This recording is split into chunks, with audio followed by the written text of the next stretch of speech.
Hello दोस्तों, share समाचार के एक और नए वीडियो में आपका स्वागत है। तो चलिए शुरू करते हैं। आज हम लोग बात करेंगे अपोलो टेक्नो इंडस्ट्रीज के बारे में। ये एक छोटा सा एसएमई आईपीओ है। तो आइए जानते हैं कंपनी करती क्या है और आईपीओ की डिटेल्स। सबसे पहले देखते हैं कि कंपनी करती क्या है। तो कंपनी की वेबसाइट में हम लोग देखें तो कंपनी इंडिया की लीडिंग मैन्युफैक्चरर है हॉरिजॉन्टल डायरेक्शनल ड्रिल रिग्स की और फाउंडेशन रिंग की। कंपनी के बारे में और जाने तो कंपनी की एक्सपर्टीज है crafting high quality new generation equipment global standard while proudly caring the made in India batch.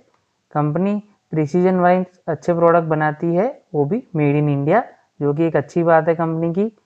Company manufacturing करती है ड्रिल मशीन्स, इंजीनियरिंग करती है, साथ में वो ड्रिलिंग सॉल्यूशंस भी प्रोवाइड करती है। कंपनी इंफ्रास्ट्रक्चर में वर्ल्ड वाइड अपने प्रोडक्ट सप्लाई करती है। कंपनी के प्रोडक्ट्स प्रिसीजन इंजीनियरिंग से बने हैं, जो कि मेड इन इंडिया है। कंपनी के पास मल्टीपल सर्टिफिकेट है, जैसे कि इनके बिजनेस में लेने पड़ते हैं, जिसमें TUV, SUD, ISO, safe certified और CE सर्टिफाइड। अब जानते हैं कंपनी को इनके क्लाइंट्स क्यों चूज करते हैं। तो कंपनी का 40 प्लस ईयर्स का प्रमोटर लेगेसी है, मतलब 40 प्लस ईयर कंपनी के प्रमोटर्स को ये बिजनेस करते हुए हो गए हैं। 18 प्लस नंबर ऑफ प्रोडक्ट्स है, 18 से ज़्यादा प्रोडक्ट्स है, 24/7 सपोर्ट है और 100% क्लाइंट सर्टिफिकेशन है कस्टमर का। ये एक एसएमई कंपनी है, फिर भी इसकी प्रेजेंस पूरे वर्ल्ड वाइड में है, जैसे कि आप देख सकते हैं। अब जानते हैं कंपनी करती क्या है। तो कंपनी इनकॉर्पोरेट हुई थी 2016 में, जिसका पूरा नाम है Apollo techno industries limited. Company operate करती है मैन्युफैक्चरिंग और टेक्नोलॉजी सेक्टर में। कंपनी स्पेशलाइज है ट्रांसलेस टेक्नोलॉजी में। कंपनी फाउंडेशन इक्विपमेंट जैसे कि अलग अलग तरह की ड्रिल रिग्स और उनके स्पेयर पार्ट्स बनाती है, जिसमें कंपनी स्पेशलाइज रखती है। कंपनी का पूरा फोकस कस्टमर अंडरस्टैंडिंग और उनकी नीड्स पर है। कंपनी कस्टमर के साथ लॉन्ग टर्म रिलेशनशिप बना के रखती है और उनकी मार्केट प्रेजेंस एक्सपेंड कर रही है। कंपनी की सेल्स ग्रोथ देखें तो उसमें गुजरात लीड करता है 34.52% के साथ में। उसके बाद उसको फॉलो करता है महाराष्ट्र, हरियाणा और अलग अलग स्टेट्स कस्टमर ग्रोथ के हिसाब से।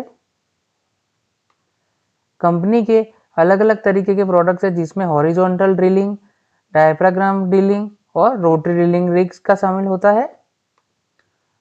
जून 30, 25 के आसपास कंपनी में टोटल 154 एम्प्लॉयज काम करते हैं। कंपनी की कॉम्पिटिटिव स्ट्रेंथ देखें तो focus on quality and customer service, strong market presence driven by customer centric approach, experience promoter management team, in house engineering और डिजाइन कैपेबिलिटीज और स्ट्रॉन्ग मार्केट प्रेजेंस अक्रॉस की regions, जिसे आप ध्यान में लेकर चल सकते हैं। कंपनी के कुछ की फाइनेंशियल देखें तो कंपनी की एसेट्स मार्च 2023 में 65.09 से बढ़कर मार्च 25 में 76.25 है, करंटली 75.06 है। कंपनी की टोटल इनकम 72.57 से बढ़कर 99.66 और करंट ईयर की 24.67 है।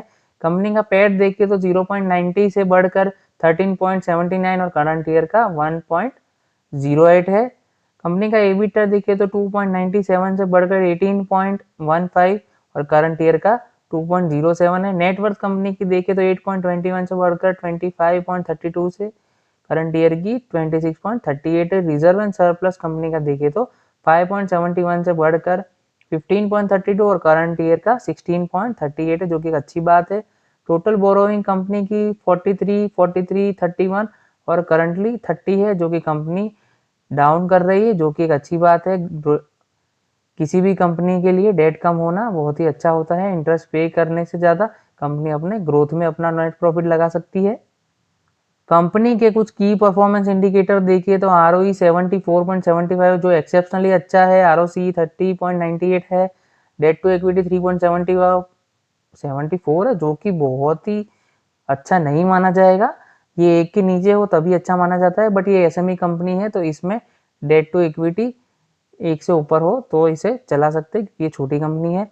रिटर्न ऑन नेटवर्थ देखे तो 54.45, पैट मार्जिन देखे तो 13.84, EBITDA मार्जिन देखे तो 18.31 और प्राइस टू बुक वैल्यू देखे तो 11.27 टाइम्स है। ईपीएस कंपनी का देखे तो प्री आईपीओ 13.79 और पोस्ट आईपीओ 3.16 रह जाएगा। पीई कंपनी का देखे तो 9.43 से बढ़कर 41.16 हो जाएगा और कंपनी प्रमोटर होल्डिंग देखे तो 100% से 73.05% के आसपास रह जाएगी आईपीओ लिस्ट होने के बाद। कंपनी का आईपीओ का ऑब्जेक्टिव देखिए तो कंपनी पूरा का पूरा अपना आईपीओ का पैसा वर्किंग कैपिटल रिक्वायरमेंट में लगाने वाली है, जो कि एक अच्छी बात है। अब कुछ आईपीओ की डिटेल के बारे में बात करें तो कंपनी का 48 करोड़ का आईपीओ है। ये एसएमई कंपनी है तो इसका साइज छोटा ही होगा। कंपनी की फेस वैल्यू 10 रुपये की है। कंपनी का प्राइस बैंड 123 से 130 है। इश्यू प्राइस 30 का है, 130 का है, हमें 130 पर ही लगाना है। 1000 शेयर का लॉट होगा। फ्रेश कैपिटल है, बीएससी एसएमई पे लिस्ट हो जाएगी ये कंपनी। कंपनी की आईपीओ ओपन डेट देखे तो 23 है। आईपीओ क्लोज होगा 26 को। अलॉटमेंट आपको मिल जाएगा 29 को। रिफंड इनिशिएट होगा 30 को। आपको शेयर मिल जाएंगे 30 को ही आपके डीमेट अकाउंट में और कंपनी लिस्ट हो जाएगी 31 को ही। कंपनी के आईपीओ रिजर्वेशन के बारे में बात करें तो मार्केट मेकर्स के लिए 5.01%, क्यूआईबीज के लिए 47%, एचएनआईज के लिए 14.26% और रिटेल के लिए 33.29% का रेशियो है। इस एसएमई आईपीओ होने के कारण इसमें लॉट साइज हमेशा ज़्यादा ही होगा। तो देखें तो हमें नए सेबी रूल के हिसाब से 2 लॉट्स मतलब 2000 शेयर और 2,60,000 रुपये इन्वेस्ट करने होंगे। इसी तरीके से अलग अलग कैटेगरी में ये बढ़ते जाएगा, तो इसे आप ध्यान में देकर चल सकते हैं। अब बात करते हैं एक्सपेक्टेड प्रीमियम की। तो कंपनी का आज के दिन का प्रीमियम देखे तो 4 से 5 रुपये चल रहा है, जो कि 3.08% के आसपास, जो कि बहुत ही कम है।